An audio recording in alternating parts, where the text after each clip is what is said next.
Okay, I'm going to call this meeting to order at 6:36.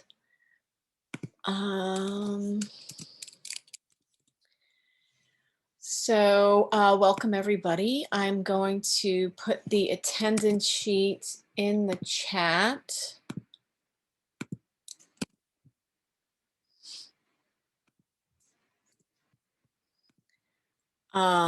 I'm going to call the roll. Council member Camille Cazzaretti.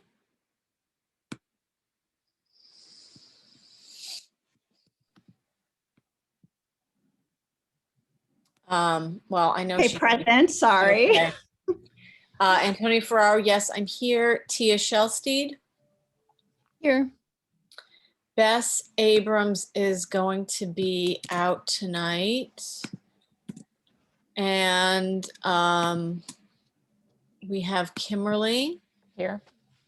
Claudia is going to be arriving a little bit late. She's not here, is she? No. Okay.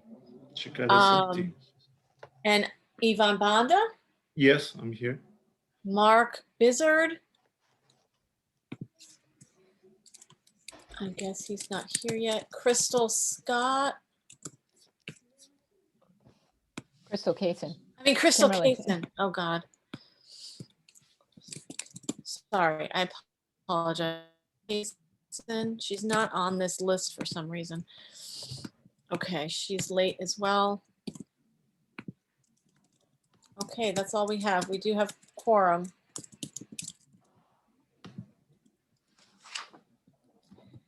So, Camille, did you want to say something before we start the meeting to amend the agenda? Yes, I did. Thank you.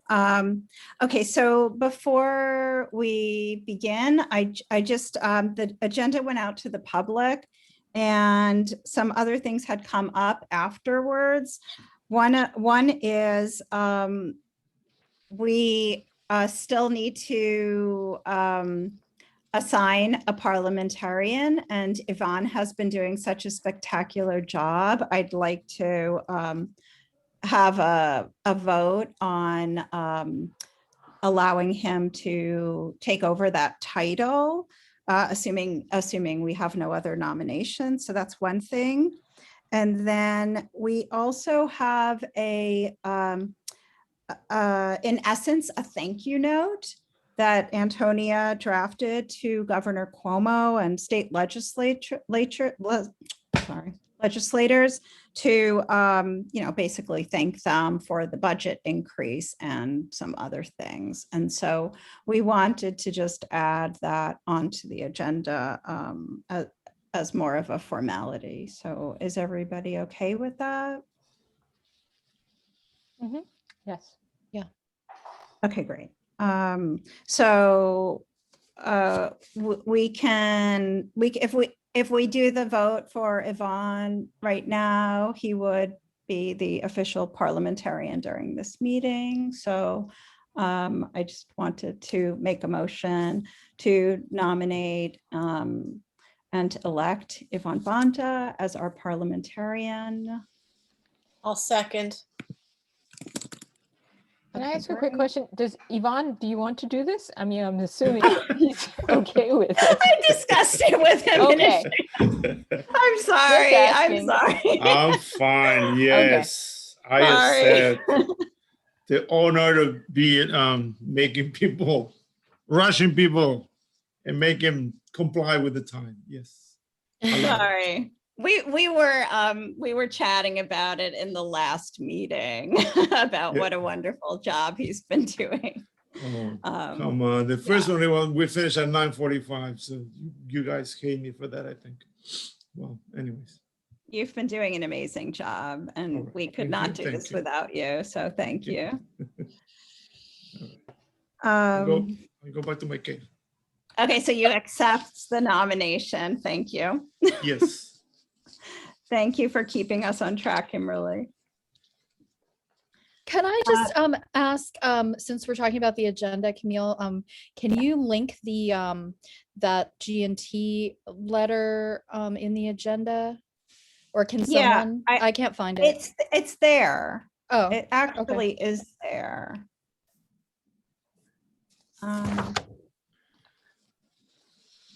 So, Oh, okay, it's in the- yeah, I'll move it up to the top of the agenda because it's down in the script. so, okay, so I made a motion, Antonia seconded, Yvonne accepted the nomination, and could we just I see my internet is unstable, so I will stop my video. Could we do a roll call vote? Oh, Antonia? sure. Camille Cazzaretti, I agree. Antonia Ferraro, yes, I support Ivan being parliamentarian for the duration of this meeting. No, Tia- forever. Like, Wait. not just for this meeting, I thought like we as were- a, no, that's Okay. his title. Like that would be the title. I thought we were, okay. Sorry. Because we don't have anybody in that role. No, right I now. understand that. I thought that you were voting on that later in the meeting. You were asking. No, for that this later. is the vote. This is the vote. I'm sorry. I Yeah. support Ivan being parliamentarian for good. Yes. We call it once. We call it two. Tia Shelsteed, Ivan now and forever. Yay. Thank okay. you. Thank you. Okay, Bess is absent. Kimberly Hopefully Scott, she'll be I feeling support better. him. Claudia's not here still, right? Should I vote for myself? Yes, Ivan Banda, I support Ivan Banda. That's great. Mark And- still not here, right? Oh, Oh, Claudia. wait, we need Claudia for this vote. I didn't realize we Yeah. only had 5 voting. How did that happen? No, And there she is. She's on. She just, Oh, I'm so sorry, everyone. I just joined. I'm running late from SLT. So You've come in the nick of time because we have nominated and are trying to elect Yvonne as the parliamentarian, and we need your vote. I am here for that. Yes. Okay, great. And Mark and Crystal are still not here, right? Right. Okay. Yes. So we have quorum. We have- Okay, we great. have the So vote. 1, 2, 3, 4, 5, 6 votes for Yvonne. And yes, and we have 6 people here, so we can continue with the meeting. No, we have, okay. oh, because Bess is out. I see. Right. Okay. Right. Okay, so we're going to skip the approval of the minutes since Bess is not here. And Antonia, do you want to just run through the introduction Okay, sure. quickly? Thank you for Okay. coming to the District 15 Community Education Council tonight. We appreciate your time and I'm glad you could join us. For those of you who are new to CEC meetings, there are 32 CECs throughout the city plus 4 citywide councils. Each CEC represents a community school district and each is made up of 11 volunteer members, 9 of whom are elected by PTA leaders in the district. The remaining members are appointed by the Brooklyn Borough President. CEC15 is a state mandated public body responsible for ensuring that public school parents and the public have input in educational decisions that are made at the school district level. Our council reviews education policies and advocates for high quality education that benefit all of our District 15 public elementary and middle school students. There are 35 elementary and middle schools in D15. CEC members serve in an advisory role on education matters to the district superintendent, the chancellor of the Department of Education, and elected officials. We approve district school zoning lines submitted by the Department of Education. We evaluate our district superintendent. We review the district's educational programs, and we support school leadership teams. We also submit recommendations for the School Construction Authority's annual capital plan. In conjunction with the DOE, we hold joint public hearings on proposals affecting schools in our district. Currently, we are working with the DOE to collaboratively and effectively rezone 7 schools in subzone 3. We actively seek input and feedback from the public and encourage you to visit our website, cecd15.org. Take a look at our Facebook page and write to us about any issues you may want to address or learn about. All of our names and contact info are available on the website. And I will turn it over to our newly elected parliamentarian, Ivan Banda, for the teleconference protocol. Yes, teleconference protocol. Due to the COVID-19 health crisis, CEC15 will be practicing social distancing. We will be conducting meetings through teleconferencing until further notice. Tonight's calendar meeting will include a public comment. Well, we don't have a comment period tonight, right? Is that correct?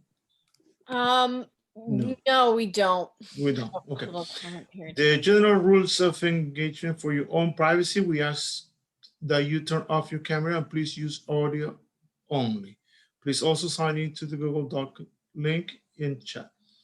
When you comment, please respect the privacy of others. Please do not include names of children or staff. The public comment is meant for comments, but as customary, CEC15 wants to hear your comments and concerns and help you get them addressed as needed. When answers cannot be given in sessions, we will provide them in our weekly e-blast or an upcoming meeting. Please sign up for CEC15 emails at cec15@schools.nyc.gov. And this is when we have public comments. Thank you. Thank you so much, Yvonne. Okay, so welcome everybody. Thank you, guests on the call. We're happy to have you here tonight.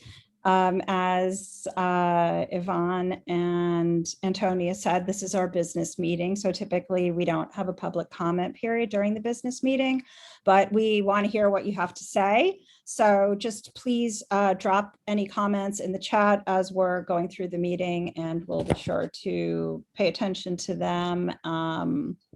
There may be a point where we have to seek public comment, but we'll let you know.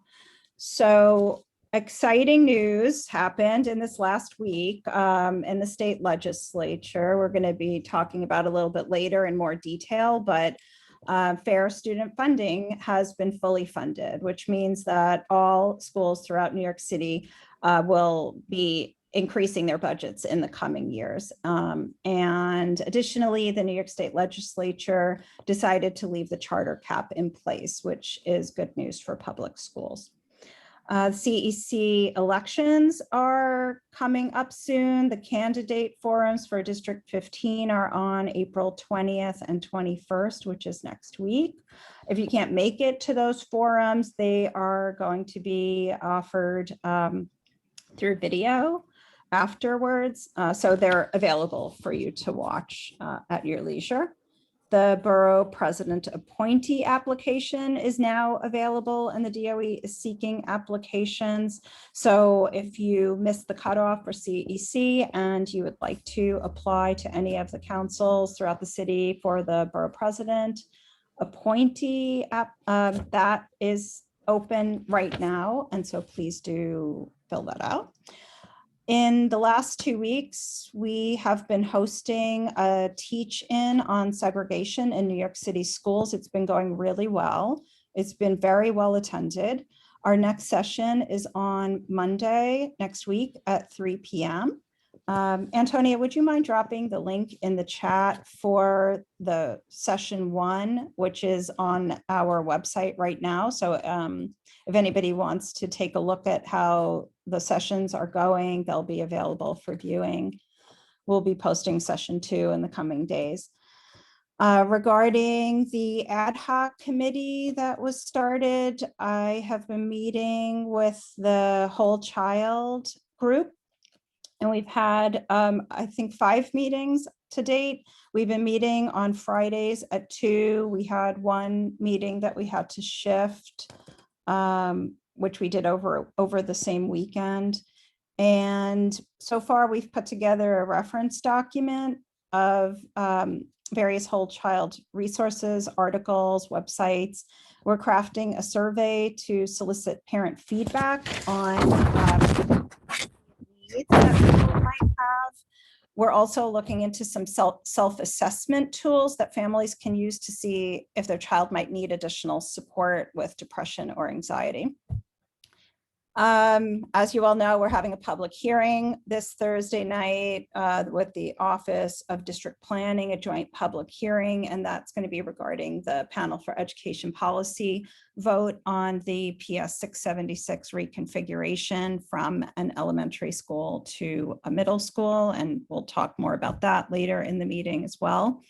The PAR team is getting closer to giving recommendations on the sub-district 3 rezoning, which is great news. They would like to meet with us in the coming weeks to just sort of give us a briefing on what the formal presentation will look like, and that date has not been confirmed at this time. Typically on these business meetings, we've been having high school updates from Superintendent Janice Ross's office, but we are going to try to start giving them time on the calendar meeting going forward, just so they have like a broader audience for high school information. And that is the end of my quick report this evening. So does anybody have any questions, or does any council member have anything that they would like to report out? Oh, Go ahead. I assume we all got that communication from the mayor's office about the summer camp that is open to all. I assume that Anita will be talking about that at the calendar meeting, because I have a few questions about who is eligible to attend that summer camp. It says eligible to all. Could you drop a link or anything you have in the chat? Unfortunately, it's just like in my email.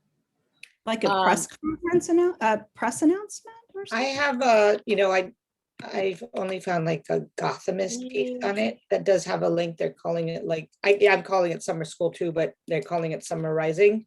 Right, summer rising. They are saying that for K through 8, the applications open the 26th of April, with potentially a application opening for high school students at a later date, and that they're prioritizing at least those that are English language learners and those students with IEPs with 12-month and then 10-month plans. But I just learned from being in my SLT, because we were just talking about that before I joined here. Some schools obviously are not DYCD sites. So in those cases, and it'd be nice to sort of get an assessment across the district, which are and which aren't, because they're asking principals, they're sort of putting it on the principals to reach out to another district school that is a DYCD site to partner with them for their available spots. So the idea is that they're essentially making it available to everybody, but whether everybody that wants it will have a seat is still questionable. And also from the UFT perspective, somebody mentioned that there isn't any guidance right now on who, if teachers will be, what teachers will be prioritized, or how they will be asked to participate in this through the summer. It doesn't sound very different than how it typically works, because like the summer school sites are chosen, and I just know, for example, PS 32 had been a summer school site in the past, but during construction, they moved over to a different school, and so did the CBO. So they all kind of moved together, and then they were open to the other surrounding schools in the area. So it sounds like, in a way, it's business as usual. I guess we'll hear more about it. Yeah. Thanks for bringing that up. Does anybody else have anything they want to announce? Okay, so then the next item on the agenda, Yvonne, did you want to say something? Yes, no, I was going to announce Kimberly's treasure update report by Kimberly. Sure. Thank you. Okay, you. so from the last meeting, we discussed a couple of things in regards to the budget for the CEC reallocation. The main point of it was that we had a balance on our P card that was in excess of what we thought we really were going to need. And we had a line item for another amount that we didn't really have any anything to that we were going to put it towards. So our goal at that time was to reallocate it back to the district. So basically that the amount that we were going to give to reallocate back to District 15 was $9,900. So we went through a lot of back and forth about decreasing the P card and reallocating some of the line items that we had in regards to the parent workshops and the student presentations. So basically all of that is in line. So we have given back to the district a total of $9,754. It wasn't the full $9,900 from our past meeting because of various expenses that were already on the P card and so forth. So that was the major change. So we are all in order right now. So just to recap, we gave back to the district $9,754. We have a $4,000 line item for parent workshops, a $4,000 line item for student presentations. We have a $1,500 line item from recognition awards. We have $3,000 for member reimbursement and a $2,000 line item for supplies general, and a $600 line item for communications app. And remaining on the P card is $146. So if you were to total up all of those amounts, that would come back down to the $25,000, which is what our budget is. Any questions thus far? Okay, so talking about member reimbursements. So there is I had it printed out. Basically what we can use the P card for and what items we should be, they suggest we have a council member put them on their credit card and then the council member be reimbursed. And basically these are small item payment process. So they call them a SIP. And you basically can reimburse CEC members up to $125 per month, and the CEC president up to $200 for monthly documented expenses. So, you know, anything that is not part of our budget and that cannot be put on the P card, which is, you know, quite a few things. And plus right now we only have $146 on our P card. So anything that we're going to be spending on in the future has to be either a budgeted item or something that we're going to reimburse our council member for. Those are the requirements for reimbursing. What else do I want to say about that? There's one other item I wanted to mention about what council funds can be used for. Okay, acceptable uses of council funds. So obviously the purchase of refreshments and meetings and so forth, well, obviously we're not having any of those. But basically, generally the CEC operating budget, since it is intended to finance the cost of activities to conduct CEC business, may not be redirected for the support of school-based activities, including those overseen by parent coordinators. So in the past times when we have done something like that, we have gotten approval from FACE to do, you know, sort of a special allocation that we just did, or, you know, if we needed to repurchase something or purchase something new. So basically, if special circumstances should arise that in the judgment of the CEC would warrant an exception, the CEC president should authorize the AA to contact FACE for a consultation on the proposed expenditure. So no budget or purchasing action should be taken in advance of receiving formal written authorization for the proposed expenditure from FACE. This was in a fiscal resource management presentation given to for CEC members on, you know, how we're supposed to be allocating our budget or how we're supposed to be managing our budget. I have the presentation. I can, you know, put it in our Google Drive for future reference. But, you know, a lot of the things that we want to buy or use are not allowed under a P card. So they would have to be put on a member's credit card and that member would be reimbursed.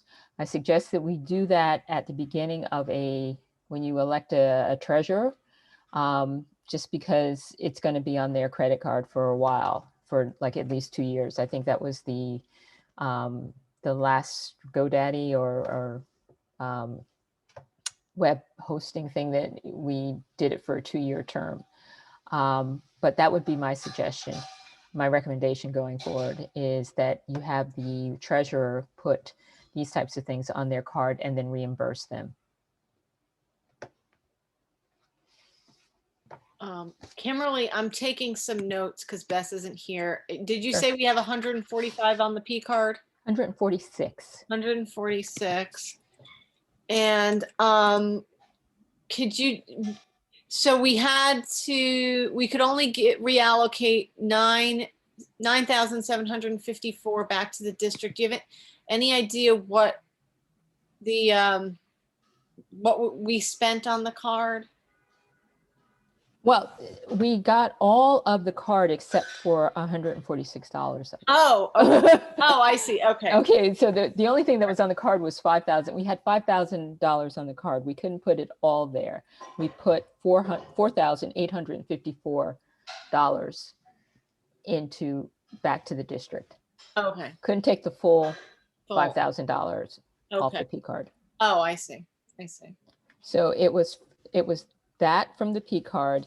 It was the $4,000 of general supplies that we had, which, you know, we were not going to use. It was $400 in transportation that AA transportation, which we weren't using. And then we had this placeholder of $4,500 that we hadn't allocated to anything. Mm-hmm. Okay. Right. Thank you. Kimberly, thank you for putting this summary together, and thank you for all of your treasury work throughout the year. I just had a question because I know that we had talked in the past about the idea of like cell phone reimbursement or internet reimbursement. And I guess those things would be a percentage of your bill. I had asked Steve to find out about what kind of documentation would be needed. And he said that that you'd have to, you know, if someone wants to get reimbursed for those costs, they would have to submit the actual bills along with that paperwork, that the CEC paperwork for the member reimbursement. And then I think also if people were printing things at home, that they could get reimbursed for the paper and ink. Was that true? That one I don't know, but if you want to get reimbursed, you have to attach original receipts. No, that's not it. Where is it? I have it somewhere here about what is required for member reimbursement. I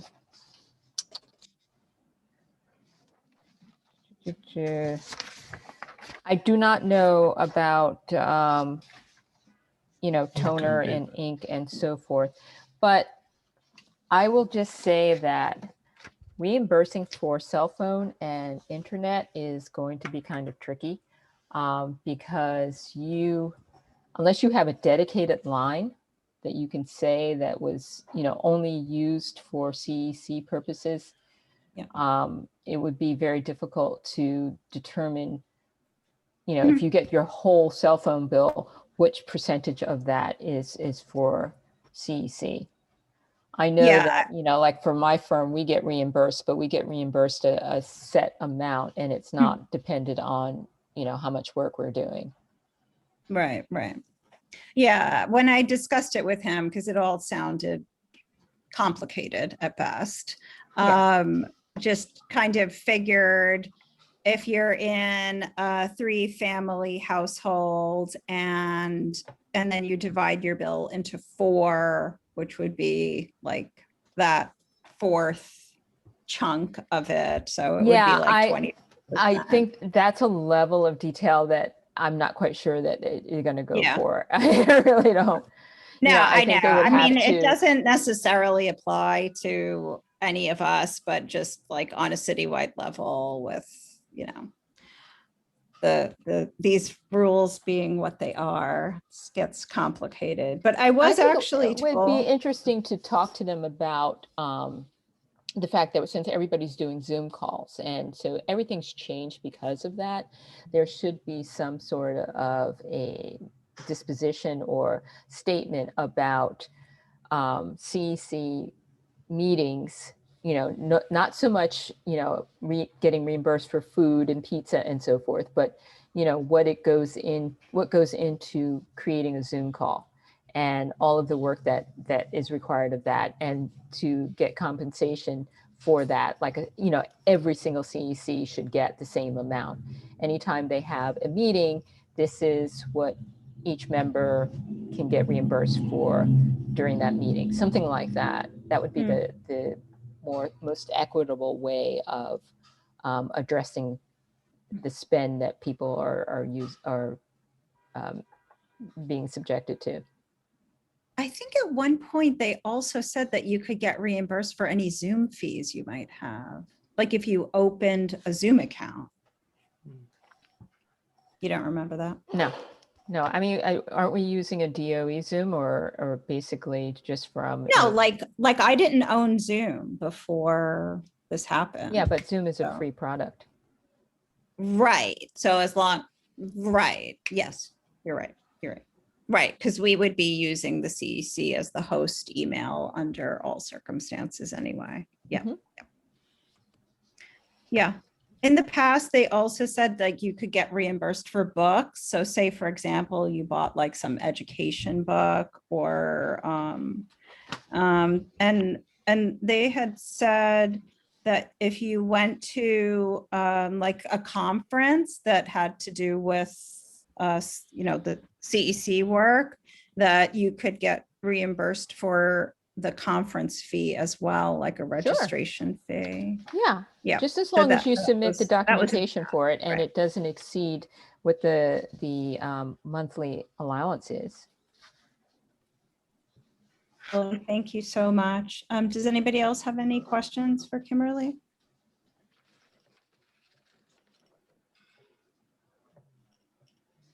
Yvonne, is it okay if we go to the next? Right, so we're Item gonna on go the to agenda. the old business, and we're gonna have an update on the letter to PEP to support for PS 676 reconfiguration by Camille. Okay, so we discussed this at a previous meeting that we were going to send a letter of support, and the letter was sent to the panel for education policy on April 5th, and I had confirmation of that receipt. It would seem that our community outreach and engagement around this reconfiguration was well received by everybody, and so far, pretty much everyone's seems to be in agreement about phasing PS 676 from an elementary to a middle school. We found out like more recently that there was going to be a D75 component to this proposal, which of course we're happy to see. Always advocating for D75 seats wherever we can. So I spoke to Max and said that we are hoping for an authentic engagement period with school community members and future families in the coming years as this new building is constructed and as the PS 676 students move up. So he agreed that, we will continue with the outreach, and we will involve the D75 families and the CEC for D75 in this conversation. And I just want to give a shout out to Tisha Groover, who's on the call from the D75 CEC Council. Welcome. Okay, so if anybody on the call has comments that they want to make on the proposal, the email to send them to is D15 proposals with an S at schools.nyc.gov. And more information is on the DOE website. Antonia, would you mind dropping that link in the chat? And I will very quickly read this letter into the minutes. So April 5th, 2021, Panel for Education Policy, NYC Department of Education, regarding the proposed grade reconfiguration of PS 676 Red Hook Neighborhood School 15K 676 from a K-5 to a 6-8 school beginning in the 2022-23 school year, and future reciting to building K680 and co-location with a PS K, which is Kings County to be determined, with a number 75K TBD. Dear members of the Panel for Education Policy, CEC15 would like to offer this letter of support for the above mentioned reconfiguration and reciting proposal that was submitted to you for approval by the Office of District Planning, along with District 15 Superintendent Scott. The proposal is for Red Hook's PS 676 to transition to become a middle school and to be recited to a brand new building. Over the last 2 years, the District 15 team, including CEC members, worked diligently to engage the Red Hook community in finding ways to support their needs and desires for a great public school in Red Hook. A participatory action research team was developed and instituted to allow for extensive outreach to the Red Hook community. Currently, there is not a public district middle school in Red Hook, and community members are excited by the prospect of having a state-of-the-art new school in their neighborhood that their children can walk to and where parent engagement can flourish. The students that are currently enrolled in PS 676 will be encouraged to transition into the middle school grades, and they will move into the new building being built on Delavan Street. We've heard that the principal will remain the same and the school number will remain the same. We appreciate the dedication and hard work of former Senator Velma Montgomery, who was one of the first people to recognize the need for a middle school in Red Hook with a maritime concept. This was an idea that she developed and supported throughout the last 5 years, and CEC 15, along with the Red Hook community, has supported this idea since day one. This transition to a middle school is a great opportunity for the families of Red Hook and for District 15.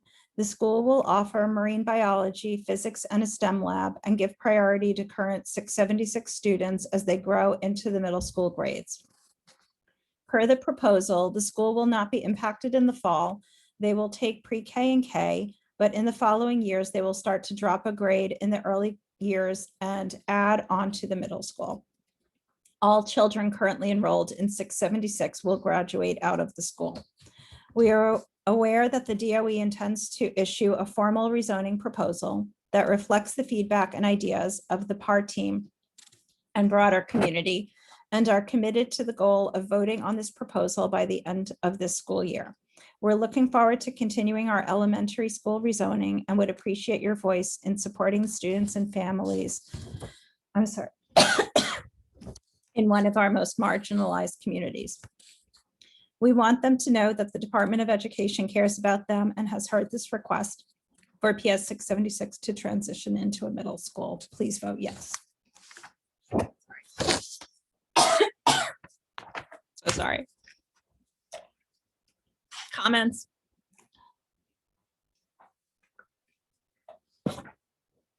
So that was just sort of like, you guys had all seen this letter already, but I just wanted to make sure that the public had the information. So does anybody have anything they want to add? I can't tell if I'm frozen. No, we can hear you. Okay. Yeah, So no comments? okay, that was great.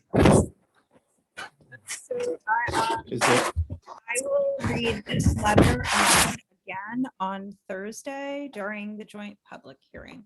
Do we have to vote on this Did right we- now?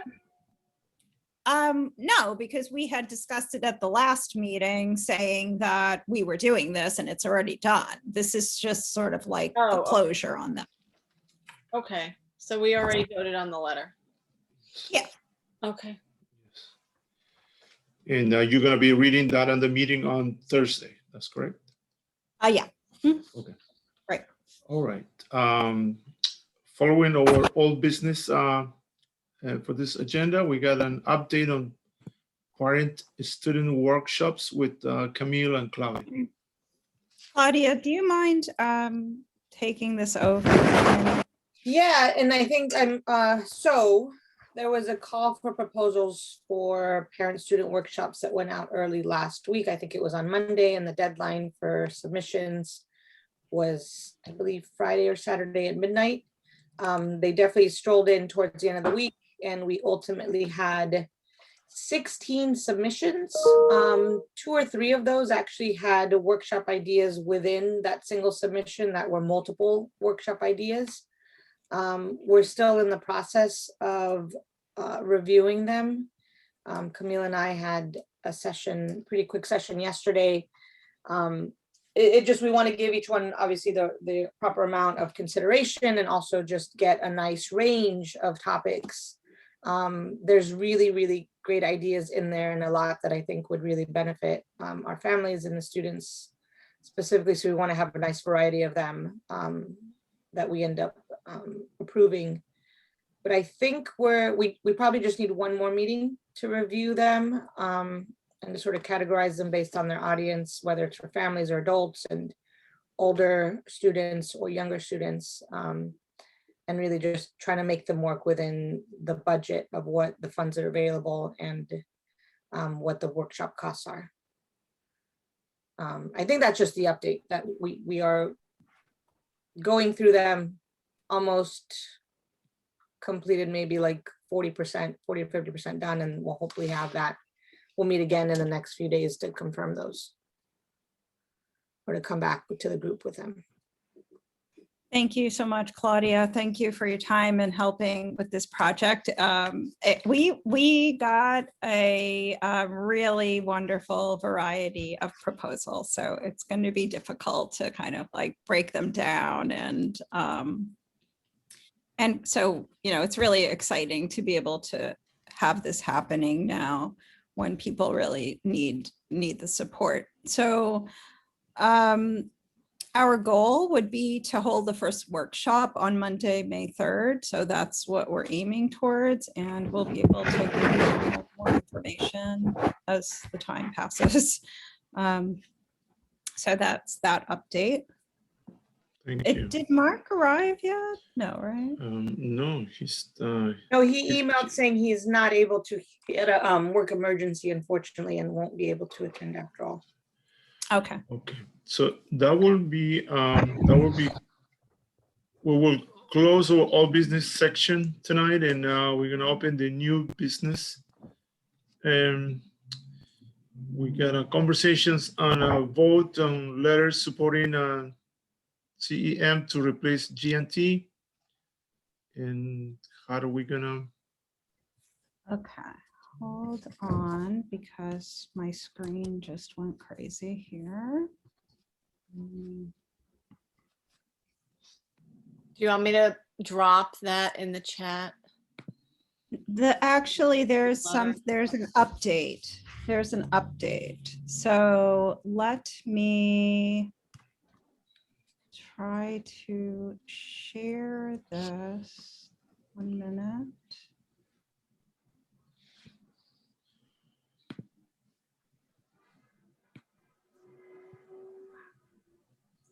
So sorry. Trying to work with this new computer.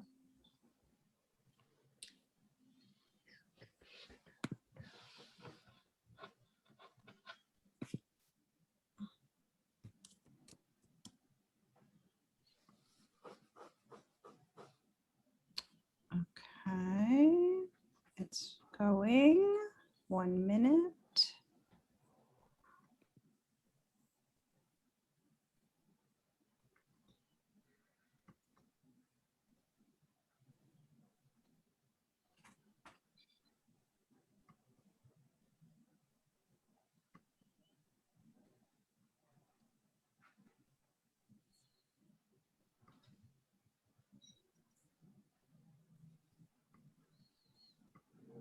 Okay, I have the link copied. But Antonia, I'm going to send it to you additionally because I'm What still do you- trying to figure out how to do this paste. Okay, I'm going to try to put it in the chat. So you said it was Command V, right? It worked. Okay, great. Okay, so that is the update that was sent to us. And okay, so I'll just read this letter. A group of Central DOE staffers from the Division of Early Childhood's Anti-Racism Coalition would love to connect with CEC15 about an organizing effort we're leading with support from the DOE's Bureaucrats for Black Lives and other advocacy groups. We've drafted a letter calling for school-wide enrichment to replace all gifted and talented processes. Our basic stance is that all children are gifted and talented and should receive a high-quality education. Gifted programs, on the other hand, are inequitable, entrenched racially and socioeconomic segregation, and promote a social culture that condones segregation. The letter is here, so click on that. And this is their plan to circulate the letter to internal colleagues at the DOE, external groups and parents starting tomorrow, Wednesday, April 14th. Some of the groups we have contacted include CEC 15, and 16. Since I received this, they've also been in touch with 19, 23, 32, which is all of Brooklyn North, and I know 17 for sure. Integrate NYC, Movement of Rank and File Educators for the UFT, Public Advocate Jumani Williams, Appleseed, Coalition for Asian American Children and Families. They are planning to host a day of action that includes a teach-in, a panel, and a sort of open discussion forum that they're calling Real Talk on Friday, April 30th. They are going to be creating materials in English and Spanish and looking into translation services for other languages and for the day of action. And so they asked us to sign on to the letter. If we did that as a group, it would be in the signature section, and they are asking that we join the day of action on April 30th, and they want us to share the letter with other CECs and organizations or parents. And they are asking for us to sign on as individuals when the signature form is sent on tomorrow, right, wow. Wednesday. So somebody want to read the letter itself, or we could put that in the link as well. Let me see if I can. Yeah, we have to read the letter if we're going to vote on Yeah. it. Hold on, I'm Here, trying to. You want me to put it in the Put it chat? in the chat. Hopefully it works, but I've thrown it in there. Oh, you have? Okay, great. I don't see it. I just did it. Yeah, it's. Oh. You want me to read it, Camille? Oh, yeah, it is the same. Yeah, sure. Why don't you go ahead? Okay, DOE employees, educators, workers, community members, and caregivers against GNT. Dear Mayor de Blasio, Chancellor Porter, Deputy Chancellor Wallach. As DOE employees, educators, workers, community members, and caregivers, we believe that all children are gifted, all children are talented, all children have limitless potential. Because we believe in educational equity, racial justice, and school desegregation, we oppose all forms of gifted and talented programming, tracking, and admissions. We refuse to support a sorting process that cements segregation from the start. 4-year-olds should not be tested. They should not be sorted. They should not be tracked. Teachers should not be asked to determine which children are gifted and which are not, in order to affirm the Division of Early Childhood Education's mission to create a system in which every New York City child has a fair shot at living up to their potential. The DOE must end G&T now and make the resources enjoyed by the few available to all children. G&T programs feed into screened middle and high schools, entrenching admissions pipelines that have made our school system the most segregated in the country.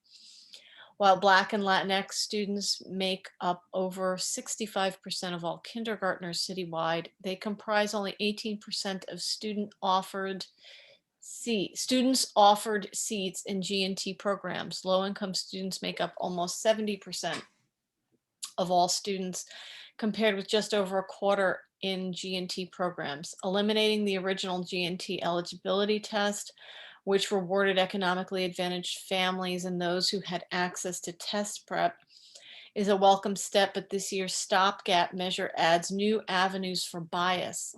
Ending G&T now would bring classroom integration to communities that cannot wait another year. Those of us who are early childhood educators know children well and challenge the idea of giftedness as an identifiable attribute. Our experience, supported by research, has shown us that all children develop along a continuum with a wide and changing variety of cognitive, physical, emotional, and social strengths for continued growth. All children are active learners who construct knowledge in the context of their relationships and as the result of their experiences. All children deserve rich learning opportunities in integrated classrooms alongside learners of all types and abilities. The undersigned DOE employees, educators, workers, community members, and caregivers are your partners in building a just school system. Approaches to dynamic instruction in mixed classrooms, including the school-wide enrichment model, show us that we can nurture learners of mixed abilities together, that the post-G&T landscape is full of opportunity. We do not condone a program model that is predicated on the discriminatory idea of giftedness. We commit to resisting G&T in all forms and pursuing alternative, integrated methods to meet the needs of all children in all classrooms. The path to a truly equitable system begins with ending G&T now. Sincerely, DOE employees, educators, workers, community members, and caregivers.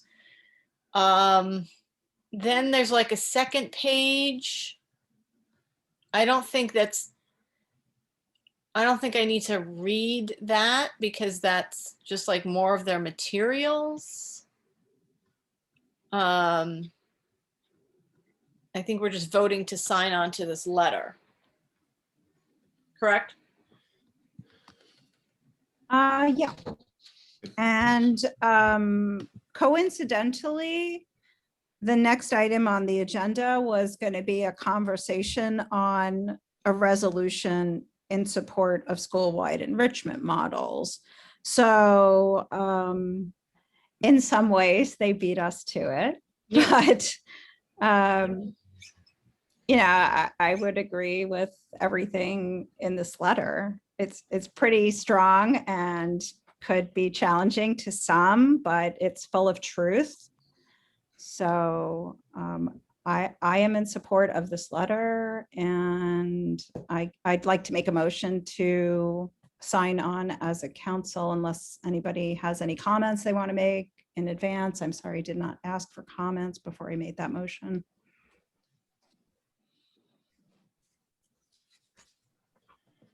No, this is Claudia. I think it's a great letter. It's a lot of resources that, you know, later on, but I think the content of the letter in itself is great, with a really good foundation for the rationale for what they're asking for.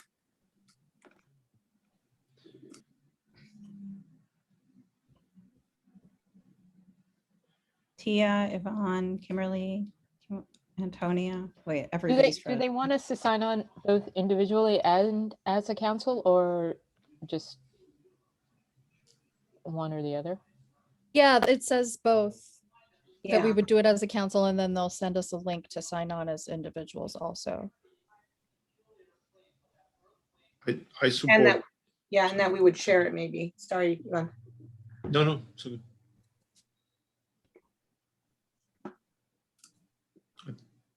I think the letter is very clear and direct to the point, and the things that if we think that this is the things that we need to do in order to improve education for everybody. Sorry. Yeah, I vote that we should sign as a council. Okay, great. So then motion to vote to support the letter supporting school-wide enrichment model to replace G&T. I second. This is Tia. Okay, great. Antonia, you want to do the roll call? Yes, Camille Cossaretti, I support the letter. Antonia Ferraro, yes, I support it. Tia Shellsteed, I support. Kimberly Scott, I support it. Claudia Lechuga, I support it. Yvonne Banda, I support. and that's all we have here today, right? Yes, Crystal, Mark is still not here. Okay, we have 6. okay, We have great. Okay. That passes.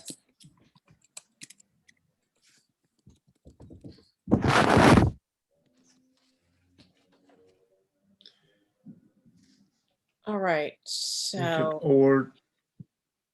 we're going to our next item will be the possible resolution in support of a school-wide enrichment model, and a resolution on support of smaller class size and trauma-informed care. Yeah, so thank you. Basically, Haley Potter from the Century Foundation is going to be coming to our next meeting to talk about school-wide enrichment model. She had come to a CEC meeting a couple of years ago and gave us some background information and some examples of schools that were working this way. And so it's been for a couple of years that CEC15 has been researching this model and discussing it with community members. And in fact, a few months back, there was a meeting with myself and Superintendent Scott and the 3 principals of our 3 elementary schools that have G&T classrooms, and we did discuss the school-wide enrichment model with them. Of course, this was before we received this letter, but that was the direction that things felt like they were going in. And additionally, I had written an email to Josh Wallach, Deputy Chancellor Wallach, regarding my feelings about transitioning away from G&T into the school-wide enrichment model, which would basically support all children in the school and not just specific classrooms. And he did agree that there were other programs that could be implemented to support student learning across the grades.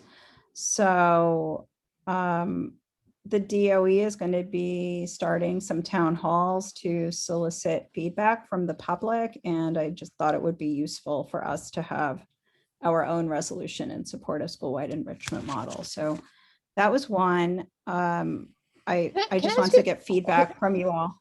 Yeah, I just want to ask a quick question. I take it the principals of the schools that have the G&T programs are for this school-wide enrichment model. I mean, are they for that type of platform, or are they sort of stuck in their ways that they want to continue with the G&T as it is?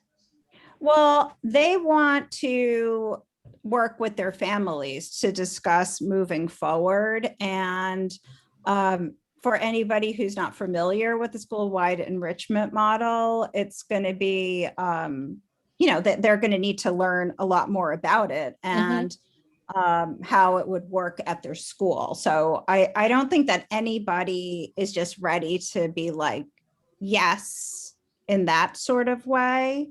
But like what's happening here is sort of like this move toward that model. And I Right. think that everybody is on board with having this conversation because, it'll just increase outcomes all across the board for everybody. So it just makes sense. Oh, absolutely. I'm just trying to figure out what the argument is, or is there an argument for keeping things status quo? What have you heard where, are parents saying, no, we must have this because why? I have not heard that sentence, actually. So, So generally, there's a appetite for a change to this G&T process overall. There's not sort of a group of individuals who are like, oh, no, we must. No, keep there is a this. group of individuals who are opposed to Yes. this. And their argument is, I don't know what their argument is. that's what I'm I trying to think get. I'm Their like, argument I seems want to to be understand. focused on their child. I think that like citywide, there is some pushback on this idea of replacing G&T or doing away with G&T. But if you're asking me, has CEC15 heard any negative feedback about this? It would be no, because we haven't received anything from parents at this point saying, I heard, that there's some talk about this program going away. Okay. So, but I do think that there needs to be this community process, of course, to receive feedback. It's just that like we all were sort of moving in that direction a couple of years ago. And so it just, and I think that in our district, which is a little bit different than in other districts, like we have really been working hard to help our school communities to really understand that there are alternative options, and then additionally helping them to learn about them, like for example through our diversity, equity, and inclusion series and through this teach-in that we've been doing the last 2 weeks. And so we have people in this district that are really have a strong willingness to learn about programs that could advance equity for all students. And so I'm proud of that. I'm proud of our district and our CEC for all of the work that they're doing in the advocacy in this way. And I just want to clarify, when I say I don't know what the argument against it is from families who are supportive of G&T, what I mean is I don't know what their argument against school-wide enrichment models is, because I haven't heard them articulate anything about that. I haven't heard them speak about any alternatives to G&T. I've only heard that they want to protect G&T. And Camille, did you say that we're going to have a presentation at our next meeting? Yep. Okay, great. And it's our Yeah, next so- calendar meeting, right? Right. And like, I haven't even put pen to paper yet on this resolution. I just wanted to let you guys know that I was thinking about this, and that of course, if anybody wants to work on it with me, I'm happy to have some help. Yes, I will try to make some time for sure. Okay, And great. the presentation last Monday was also very helpful to understand the issue. I think Camille worked on Monday. Yeah. So those videos are going to be on the DOE, I'm sorry, on the CEC15 website. Session 1 is there. We didn't put session 2 yet, and Yvonne is talking about session 2. Okay, so then the other idea that I had, and I'll tell you why I was thinking about this, is in support of smaller class size, specifically related to trauma-informed care. So, you know, we all know why we want smaller class size. And I think that the DOE is going to do everything in their power to assist and address and assess mental health for the students in September. I think that it's critically important to acknowledge the trauma that every single child has been facing in light of this pandemic, whether it was through a death of a loved one, through like the fear that they're harboring for what's been happening in this world, and just the loss of their classroom and classmates and the inability to connect with a trusted adult from the school, especially those students who are in new schools. And I'm not convinced that the DOE has enough money in the budget, even with the Fair Student Funding money, to really become the possible social workers that many of our students are going to need. And that in support of smaller class size, we know that children will get more attention, period. And I think that they're all going to really need a lot of attention right now. And so I was thinking about, we've had class size resolutions in the past, but I was thinking about putting a little bit of a spin on that to just have more of a correlation between the trauma that is going to have to be addressed. And additionally, I think that, you know, post everybody having a vaccination, people will feel more comfortable and confident about returning to the classroom. But right now, we know for sure that like close to 50% of the entire school system has no plans of returning to the classroom in September. So no matter what Chancellor Porter is saying about the goal of open, and I totally respect her and appreciate her, and I'm very glad that she's here with us. You know, I think that the best that we can hope for is that our classrooms are going to be safe.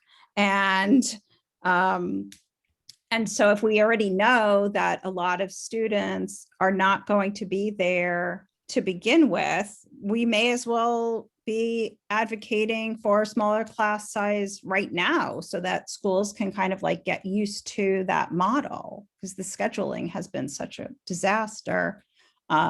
Not that it's ineffective, because I think that principals have been doing an incredible job, but it just is so stressful for them, and that's not fair either. So that's what I'm thinking. Camille,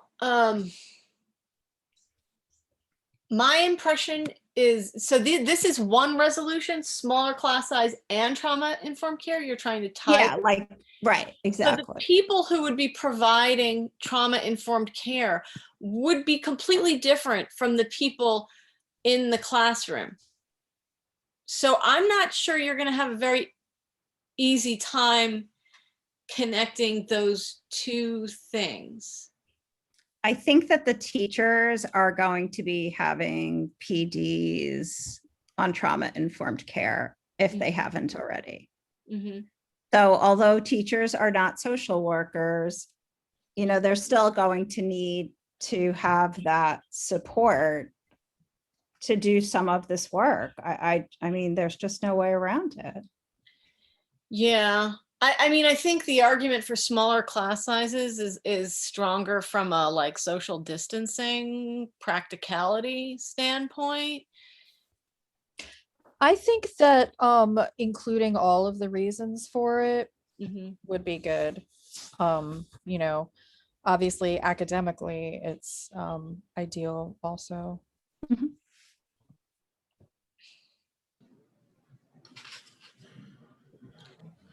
Okay, so I'm gonna go with, I have support. Yeah, you have support. I just think you're going to have a hard time because you have to fund that. So like you start spreading out the students, and then it becomes more expensive to provide the service. Yep. So, I know there's definitely challenges here. mhm. But I think they go hand in hand with each other well enough that you can definitely make the linkage and the argument to include both together. Well, I'll work on a draft, and if it looks like something, I will share it with you all. And we could just go from there. It was just an idea I had, so I just wanted to share it before I took too many steps forward. Okay, so can we move to the next item on the response to the FSF Fair student presentation, the funding. fair student funding? Yeah. Okay, so we had that fair student funding presentation on March 23rd, and we had some comments, and I wanted to just write a statement, with our comments. So that is due April 27th. And my plan was just to rewatch the video and kind of pull information out of that for what comments our council members had. But did anybody have a chance to think more about that, or have some other additional thoughts that they would like to be in this comment on the budget?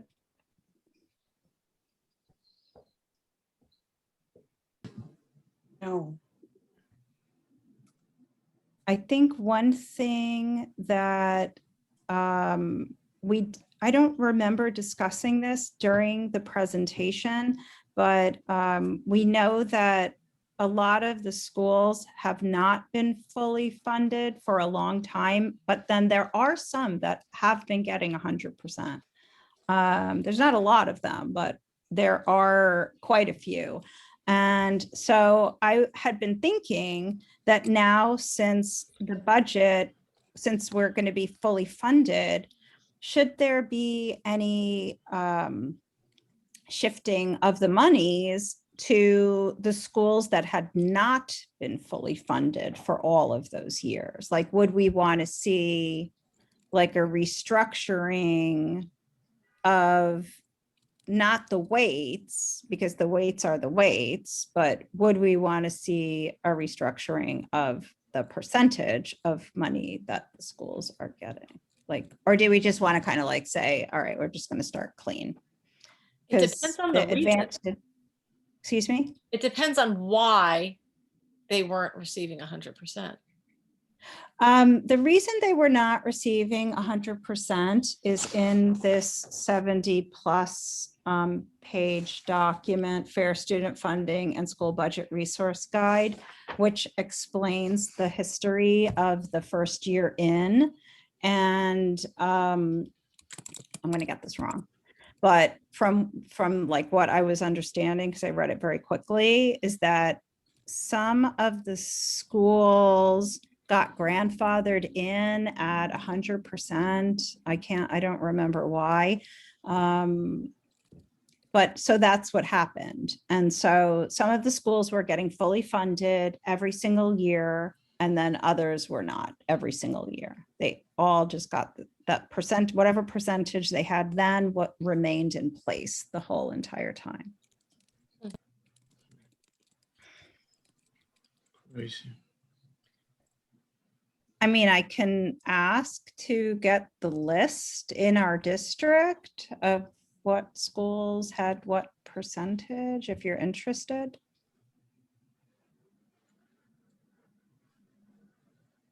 This is a big research project. Not really.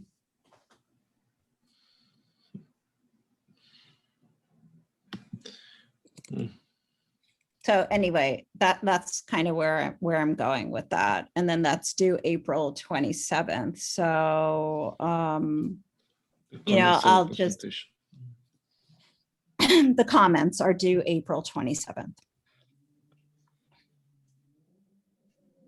So I'll go through the presentation. I'll get all the notes out of there because I don't think Bess had a chance to do the minutes yet for that meeting. So, which is fine.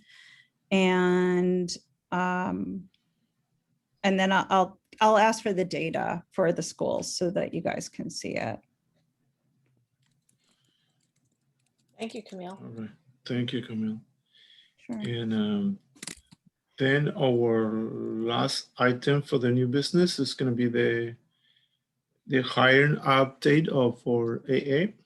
Oh, actually, we have to talk about the letter that I want us to vote on, that we sort of added on to the agenda at the beginning of the meeting.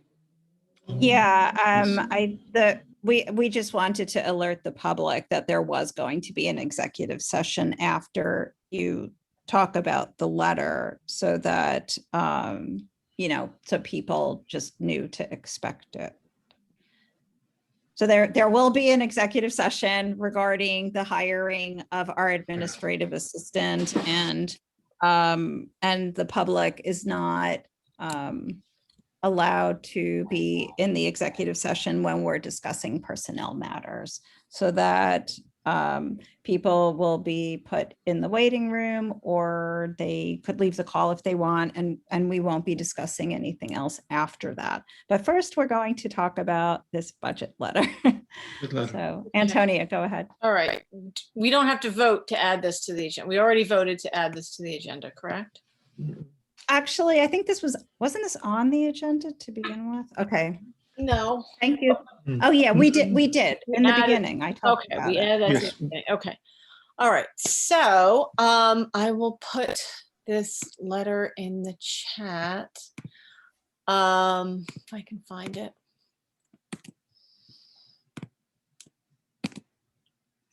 Okay, the letter is there in the chat. So we have had, this budget is really a monumental win for our schools who have struggled through the past year and a half without any federal or state support. And so we just felt that we really needed to thank all our representatives for their advocacy on school budgets, especially since the funding of the foundation aid, the full funding of the foundation aid, comes along with tax increases, so that doesn't disappear again. It gives a measure of security that they will be able to continue to fund the foundation aid for the future. And so the other reason we're sending this letter is because now we've entered into this phase of the budget process called the Big Ugly, which is when between now and when the legislature votes and Cuomo signs the budget, there's a lot of horse trading, and things get changed and added and taken away. So we really want to advocate on behalf of this budget before it goes and gets altered. So I'm just gonna read the letter. Dear Governor Cuomo, and this is also going to go to John Liu and a whole list of other representatives. As members of the Community Education Council in District 15, we write to express our sincerest gratitude for your work on behalf of New York's public schools during this year's budget negotiations. After a year of tragedy and deprivation for students across the state, this education budget gives us hope. We want you to know how much the state and federal investment means to the children of New York City. The full phase-in of foundation aid means districts really have a chance to provide students with fair student funding. It is the chance to finally meet the needs of students with learning disabilities and multilingual learners who have lost ground since the start of the pandemic.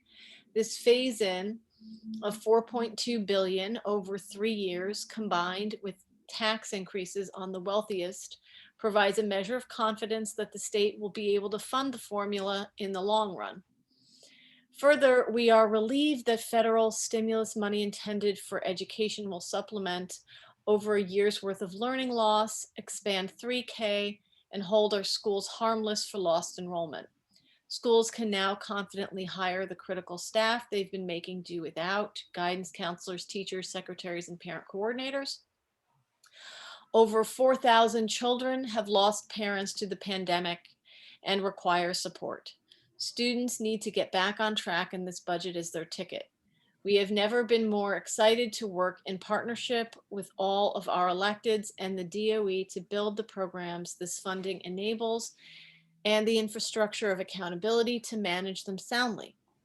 Moreover, CEC15 advocates on issues of accountability and transparency for charter schools and recently urged state leaders not to reissue charters closed due to poor performance, otherwise known as zombie charters. Current reporting indicates no zombie charters have been included in the fiscal year 2022 budget. As the budget progresses to its final stage, we hope this remains the case. It is of the utmost importance to both New York City's schools and New York City's children that we protect the spirit of the charter cap and prevent any new charter schools from disrupting the stability of our communities. We have witnessed the negative impacts of charters firsthand and speak as parent advocates, independent from any union or other entity. As always, we thank you for your leadership and hope to continue our partnership in pursuit of success for our children. So I will open it up to comments from the council and then to the public if they're out there. I love it. Well said. Thank you for your work on it. Thank you, Antonio. All right. Anybody else? Should I don't, is there anybody from the public that wants to chime in? I Tisha think and we Christine. just- Oh, yeah, we just have Taisha and Christine. Christine.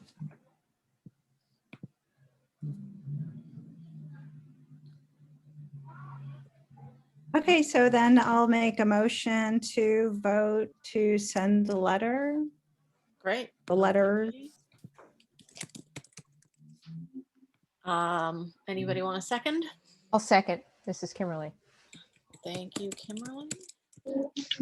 All right, I'll roll call. Camille, I am in favor. Antonia, yes. Tia, Yes. Kimberly, Yes. Claudia, Yes. Yvonne. Yes. All right, great. All right, now I'm going to make a motion to go into executive session. Is that all right, Camille? Yeah, so thank you to our distinguished guests. Thank you so much to everybody, and I'll wish you all a bonne nuit and have a lovely evening. But we will be putting you in the waiting room if you want to stay on the call. Thank you for coming tonight.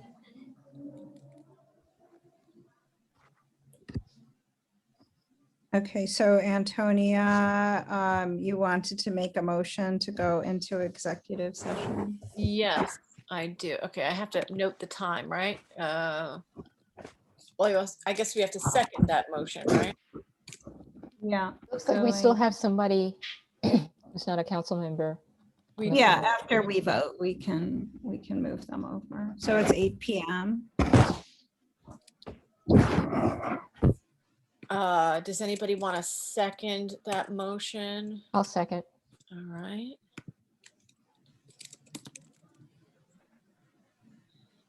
Tisha, I know you're in that other meeting. Did you want to sign off? Otherwise, I'm going to put you in the waiting room, and we thank you for being here. Okay, so I'm going to put I'll her in the try to waiting. stay on. I'm sorry. I'll try to stay on as long as possible. I know I may not be able to, so I said good night in the chat. But I understand you guys have to go into executive session. But if you know, if within the time frame, if you guys come back, then I'll be here to hear the remainder of your business meeting. If not, then I understand, and please understand why I may leave. Oh, But- yes, no, that's totally fine. Okay, it's giving me a good opportunity to learn how to do this. So I'm putting you in the waiting room and we'll talk soon. Thank you for being here. Okay. All right, take care. All right, so Okay. That was so much everybody easier than I is knew. in the waiting room. Okay. Do we have to vote to go into executive session? Oh, wait, we have to shut off the recording. Okay, stop recording. I have